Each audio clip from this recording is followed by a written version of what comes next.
All right, let's make a 20-liter single layer pack. So here are all the pattern pieces that I've made. It's basically just a bucket bag in the same type as the shopper, where you have a side panel, one of these for each side, and you have, so on this pack, this is the front slash this is the bottom, and then this is the back panel. So these get sewn together like this to make one big long piece, and then these side panels go on either side. So as far as backpacks go, pretty simple. This is our interior pocket on the front side that gets a zipper. This is our foam holder bottom, foam holder top, and then we've got our interior pocket with the binding tip across it. So I've got all my pieces cut out already. Here is the cinch, or the top, that you can pull closed with this draw cord. Here's the foam panel. Here's the zipper for the interior pocket, which is this piece. Zipper pull for that. And we've got our interior pocket, foam holder bottom, foam holder top, and the Velcro to make those go together. And we've got our little things like our pop lock for the cinch, and little strap keepers and such. And we've got a little hardware, some slip locks for the straps to attach to on the bottom. We've got two grab handles. This is 1-inch US made Cordura webbing, which is really good to use as grab handles. And then we've got our loops for attaching the shoulder straps. So I'm going to make this one out of this black Dyneema. It's kind of like the Blackout that I had before. Super lightweight. It's like see-through, but crazy strong for how light it is. So this is our front slash bottom panel. We've got one of each side panels ready to go. And then here is our back panel, and then the top of the back panel. And then stuff like label and a couple strap keepers to keep straps from flopping around. All right, so let's toss all this in our bin. And then in a separate bin, just to make things a little easier, I have the straps that come with the the 20-liter single layer pack. They're the same shape as the day pack straps, and I get them laminated and die cut like this. So I give this company my face fabric and I give them the bottom fabric, and then they laminate 2 layers of closed cell foam in there. So it's a dual density thing where it's a higher density on the top sheet and a lower density on the bottom. They're pretty thin. It's about 1/4 inch all told. And then we've got our straps to attach to the bag. We've got straps that go on these shoulder harnesses. And then we've got our sternum strap assembly with the 4 pieces to make that. We've got our carabiners for the top of these. This is how they attach to the 20-liter single layer. And also these are compatible with the duffel as well. So trying to make a whole interconnected ecosystem here. And then we've got our slip lock, or sorry, not slip locks. These are called Makos, I don't know. But I use them for the bottom of the straps. And then we've got our D-clips or D-rings, courtesy of our friends at Chilo Gear. So cool, now that we've got all of our stuff, let's head over to a sewing machine and get started. And today I brought my C-stand to get hopefully some better angles here. All right, so the first step on these is I will put some binding tape on our interior pocket. So here's the back side.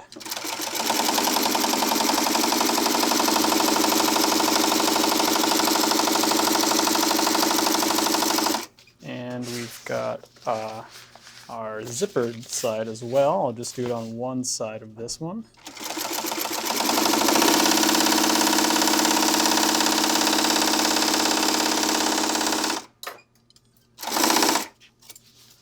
Okay, now we can take these over to our main machine and start putting things together. Okay, so I've got my interior pocket with my zipper, and it's got binding tape on there, so now I'll just turn the machine on first of all, and go ahead and attach this zipper piece to the binding tape.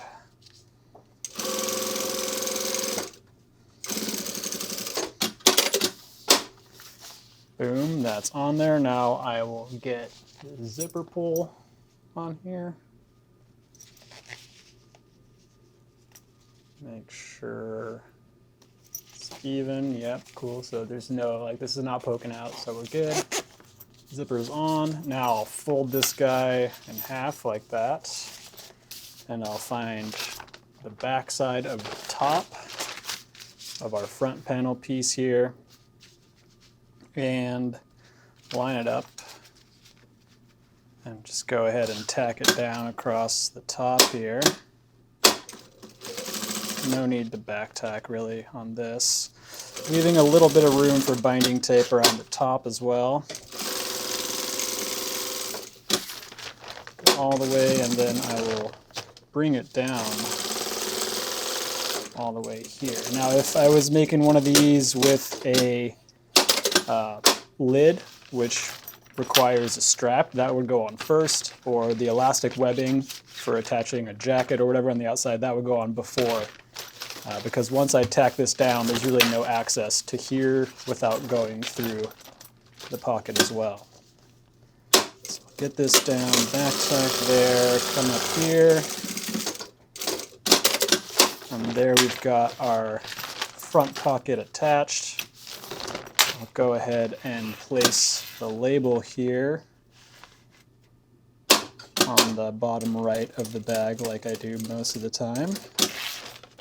And sometimes the machine decides not to catch the bobbin thread until you do one side of it, but that's okay because I'll just stitch back over it in the same holes.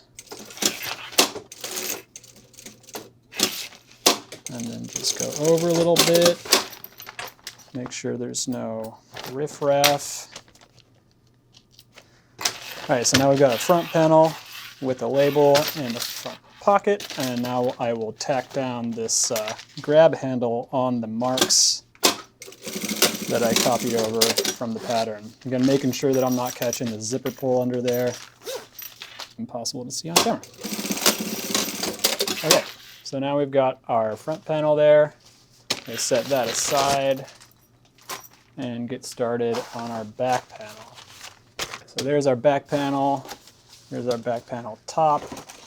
Got a grab handle and the two loops for the carabiners to fit into. So we want to think about what it's going to look like once it's all sewn together and top stitch and all that, so we want this little webbing loop to be the first thing, so it goes on first. And I'll get it lined up under the marks here, and then I will put the grab handle on top of it, back tack that, and then do the same for the second side with the other end of the grab handle.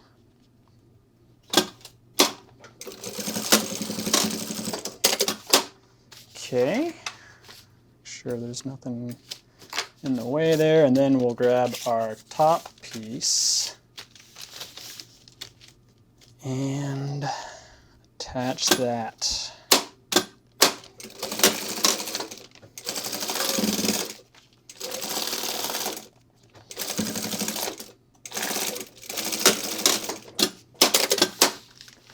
Okay, so now I'll run some binding tape across this to make it a nice clean edge and add some strength to it, so BRB.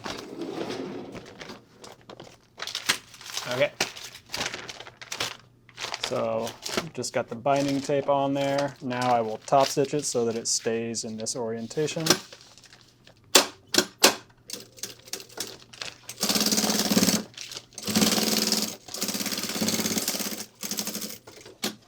And I don't back tack over this spot where the straps are because it's tacked in there once, and then it's got binding tape on it, which is really strong, and then it's got this top stitch. So it's in there really solidly. Okay, so now we have that. Let's grab our liner pocket. But first, since I'm going to be doing the foam back panel on this one, we need to make sure that the foam has a layer to hide behind. So we've got our foam holder bottom, foam holder top, and the pieces of Velcro to make that work. So let's see, let's attach this one to this.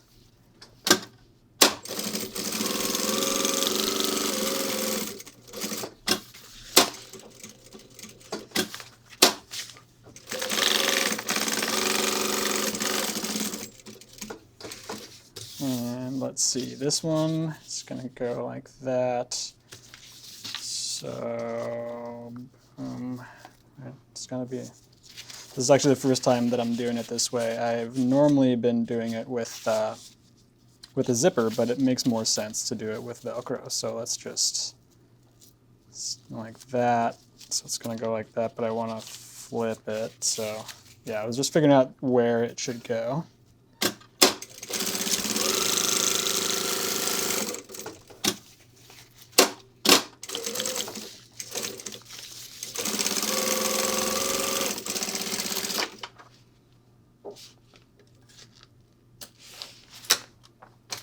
Okay, now, yep, go like this. Just want to make the sides nice and clean, so we'll do a little flip inside out on this guy. So once that's back tacked, we can go like this.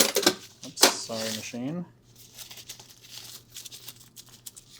Make sure the edges are nice and poked out. And that doesn't need a top stitch. That'll look nice when it goes on here like so.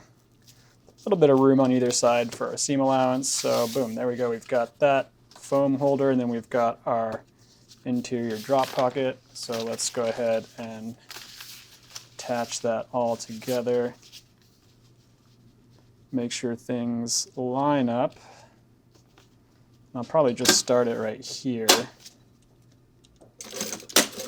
A tiny little back tack. And this interior drop pocket has some three-dimensionality to it, so I'll put in a tuck on this side, bring it over to this side, put in a tuck here. Okay, now we'll come up this side.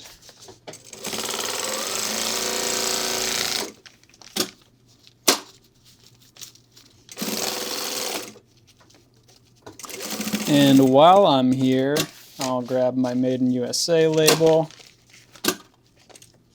and get it in there. So here we got to make sure we're not sewing over this handle, so I tuck it under like that.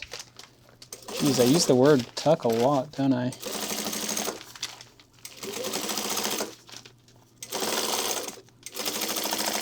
Once I get all the way across the top, I can flip it back so that it lays flat again. And it sounds like I'm out of bobbin thread, and yes, indeed, I ran out right there. So time for a switcheroo.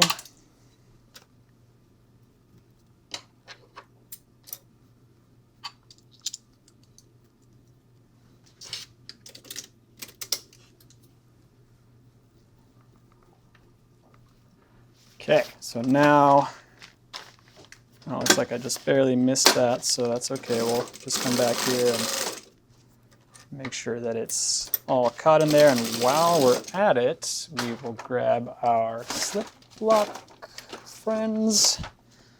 And these go down here, but with enough room for seam allowance on that piece. So I've also been angling them up a little bit like this lately. One side.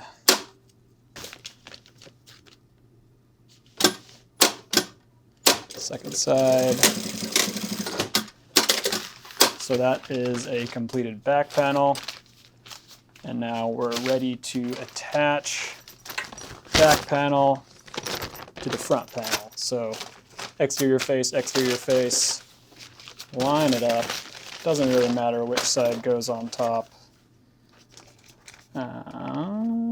line it up, back tack, just for fun, and then go all the way across, back tack. Okay, there we go, nice. So I'll take this over to the binding machine real quick and carry on from there. After binding this and hitting the camera a couple times with my head, we've got our front and our back, and now we just need our two side panels, which got to make sure they're mirror images of each other. With this fabric, there's no like real exterior because there's no laminated layer to it. So I know this is the back side of it because it's curved to conform to the shape of the back. So this must be the front.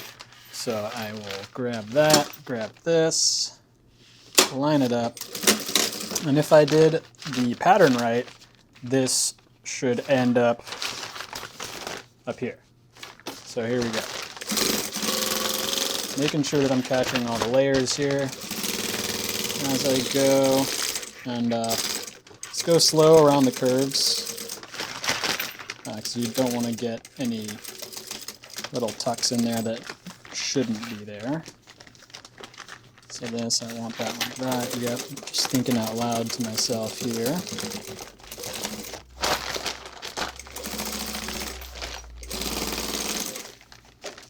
Okay.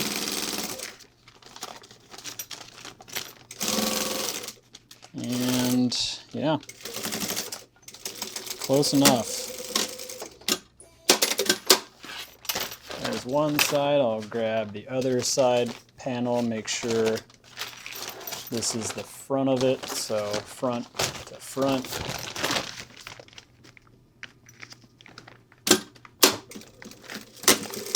Back tack.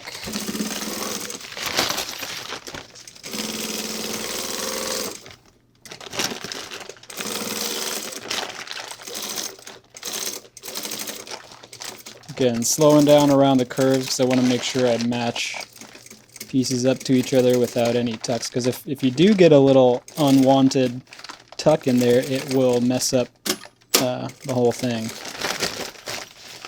So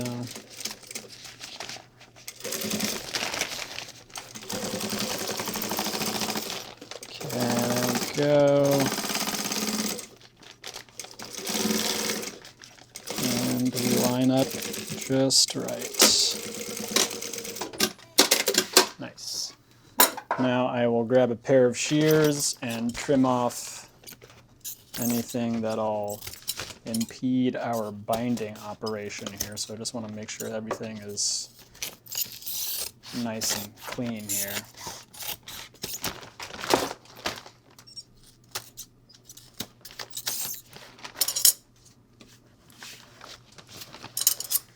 So that's one side. Almost just stabbed the camera lens there. That would be quite a bad thing. Snip, snip. Cut, cut.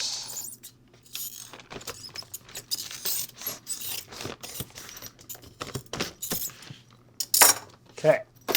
Now we'll take it over to the binding station and just put binding tape around this whole thing and this whole thing. So I'll just go full speed.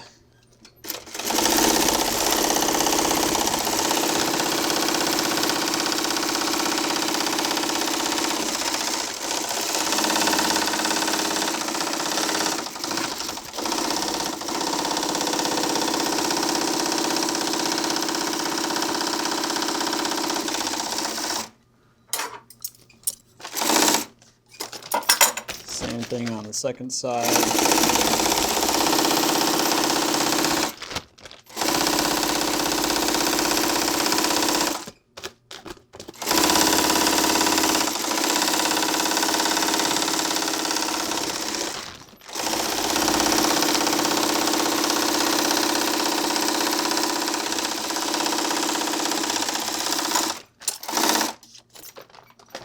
Okay, now we have our binding tape on there, and we can get started on the cinch. Okay, here's our cinch, and this is one without a grommet. I started making these packs with a grommet for the cinch cord to come out of, but it's a potential failure point, and it doesn't make as much sense to put it straight into this fabric because this is just a 70T ripstop nylon, and on the drop liner pack I have a center piece that's made out of something a little burlier. So on this one, just simplified it by having a center mark here. We'll start here, back tack, get all the way close to the center mark and back tack. Lift it up, move it to the other side of the center point, do a nice fatty back tack, and come all the way down here and back tack that as well. Boom. Now we'll grab our cinch cord, which this is a Dyneema line with reflective bits in there. And I'll grab my pop lock, which if you can guess why this is called a pop lock, that's why. I'll put in a knot. I will put in a knot. Oh my goodness. Normally this goes quicker. Okay, so got our little knot there. Got our pop lock popped. So now it won't move unless you push down on this tab. Now it'll move. So get it all the way to the knot. And I'll take the loop end and I'll pass it through the little hole that we made by back tacking on either side. So you flip it around this side, you'll see, there we go. So now, this is a little bit weird, I guess, but you want to make sure that your cinch is properly arranged before sewing it together. Like obviously you don't want to be sewing it where the whole thing is like right here. So I'm making sure that one side is going one way and the other side is going the other way. Line up these two center points, and I'll just put in a little tack here to make sure they don't shift around on each other. Okay. I'll grab my body.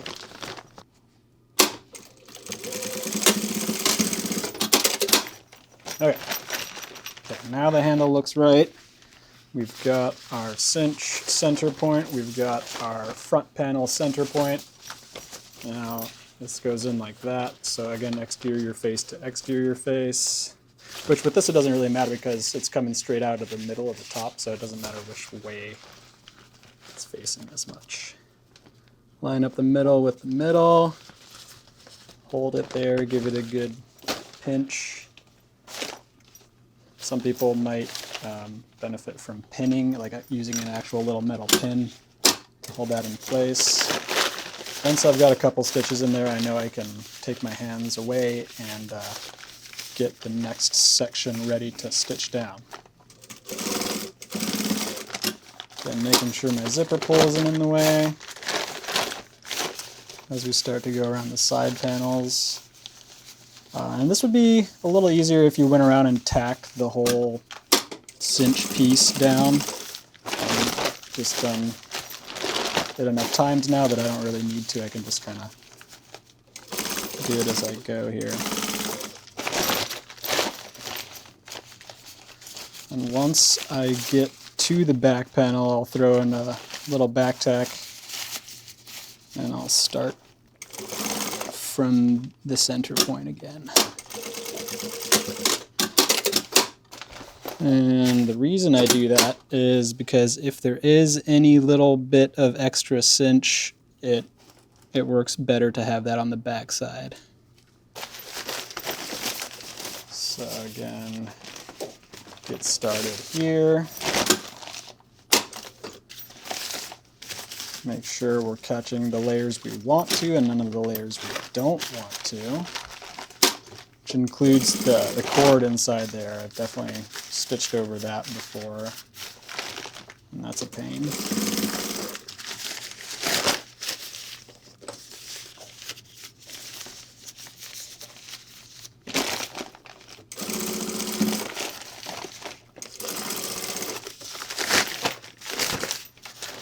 Stuffing that handle under there so that it doesn't get in the way.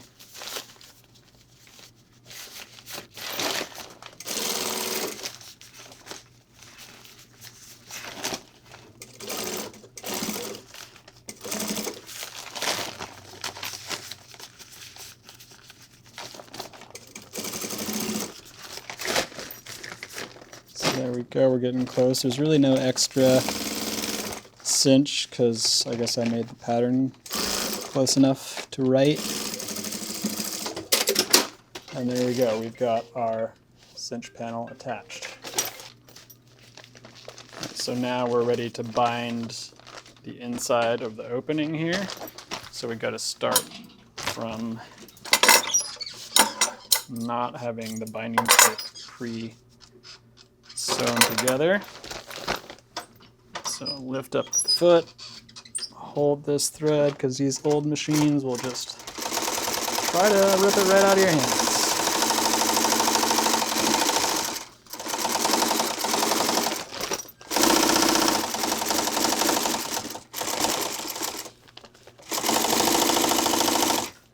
Oh, and I almost forgot our hydration bladder loop, just in case folks want to use that.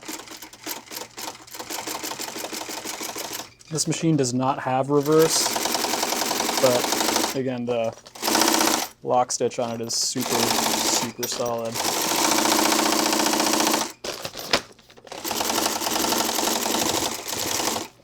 As I'm going, I'm feeling with this right hand under here to make sure that nothing that I don't want is getting caught up in there.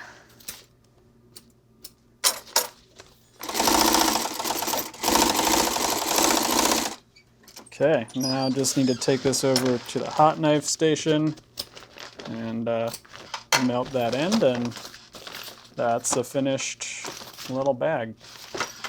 But before we hot knife, we might as well make our straps. So I've got my Makos here. I've got strap threaded under there.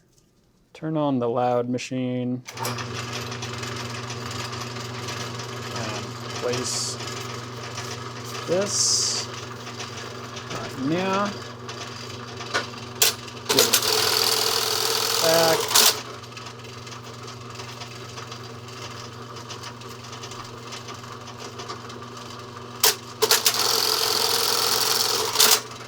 Tack, and then here I've got these carabiners that I want to keep just so that the top is sticking out, because we don't want it rubbing on your shoulders or whatever, but it gives it some good movability or mobility. That's the word I was looking for.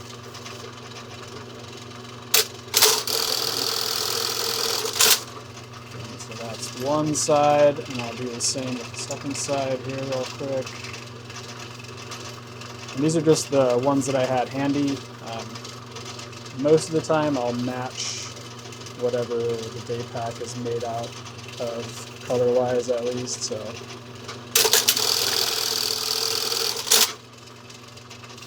And just so that these are perfectly matchy-matchy, I'll come up there, hold that, just make it there.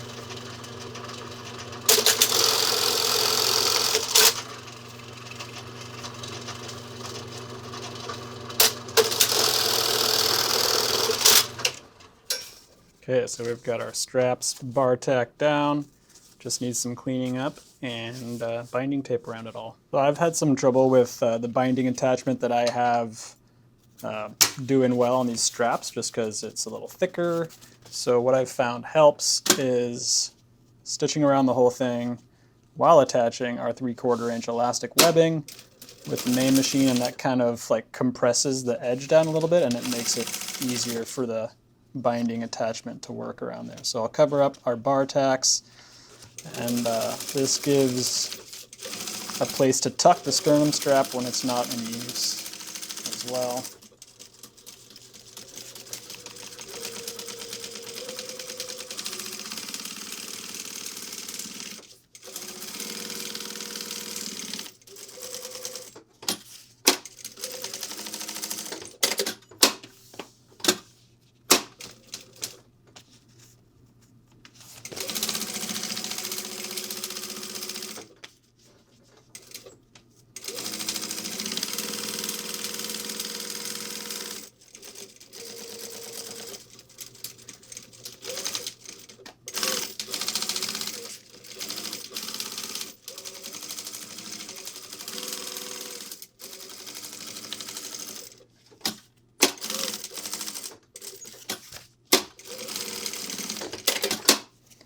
Okay, now we can trim off this stuff and take it over to the binding machine to clean up these raw edges. Because the foam, for some reason, wants to push, and this little thumb screw on the backside, sometimes it's not strong enough to keep it there, so I'll just go nice and slow.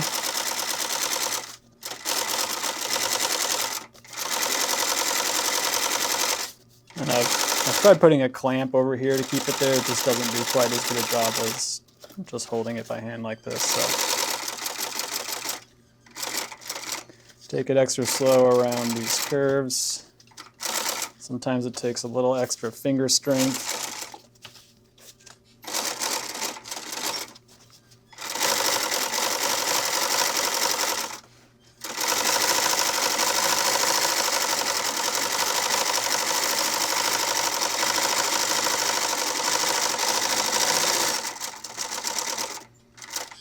And for the hard corners like this, with the needle down, actually on this machine, I go like that.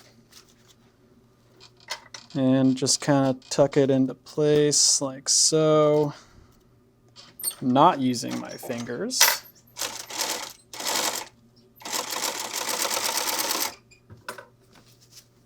And then same thing on this side.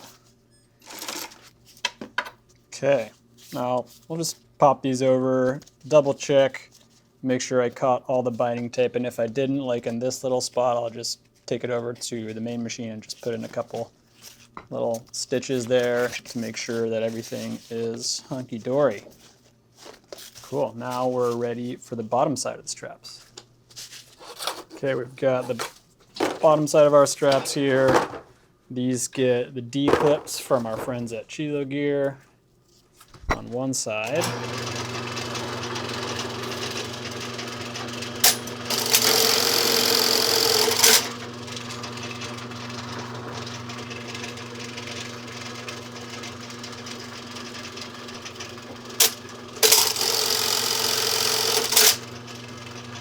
And strap creeper threaded through here like so, like so.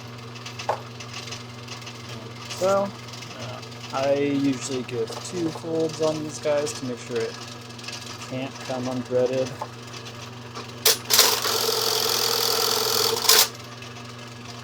And there's one. It's all about the order of operations in this game.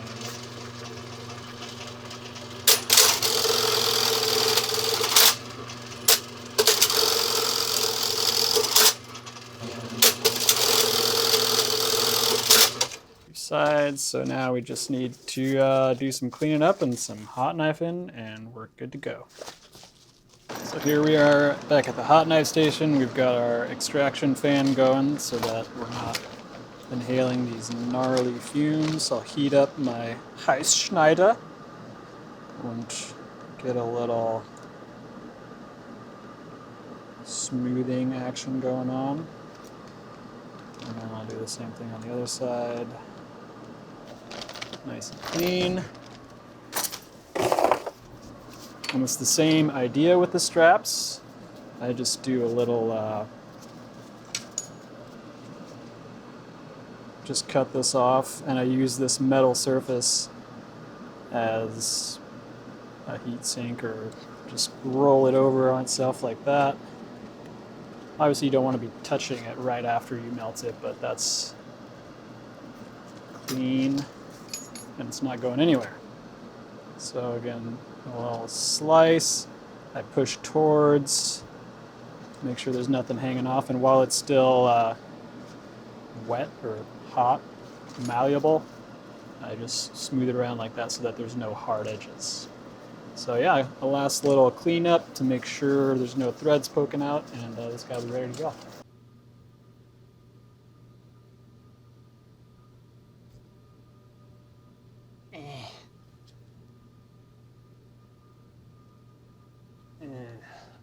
Is that level? Alright, so now we've got that hot knife action done, so we're ready to flip it right side out.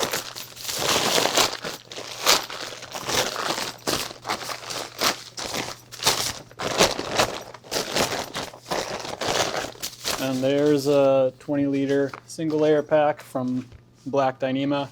Now I just need to attach these straps.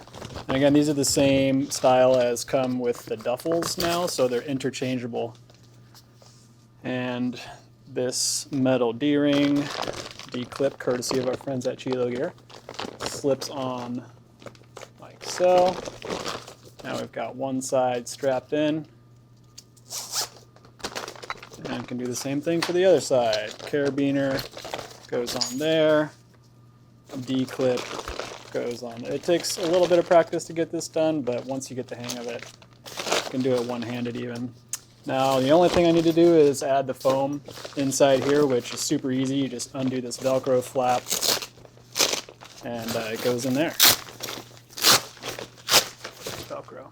So yeah, that's a 20-liter single layer pack from Black Dyneema, and here's one of its friends in this X-Pack Dyneema. So yeah, I can make these in pretty much any of the materials I have here. So these are a good little option for you know, your shorter trips, your little day hikes, and this cinch top is pretty remarkably water resistant, waterproof. You know, this is full of air right now, and if I press it, it takes a little bit of effort to like push it out of there. So even though it is technically an open top thing, and there is an option to get a lid, and the way a lid goes on here is there's a buckle on the inside of the lid and a little strap that's sewn on right here, and it buckles in and cinches down and just covers up this tiny little opening that is left when you cinch it all the way tight. But honestly, when you cinch it all the way tight, it's pretty darn closed. So yeah, that's the 20-liter single layer. Let me know if you guys want to see more videos like this. I know they're pretty long, but hopefully that's appealing to some of you. And yeah, thanks so much for watching.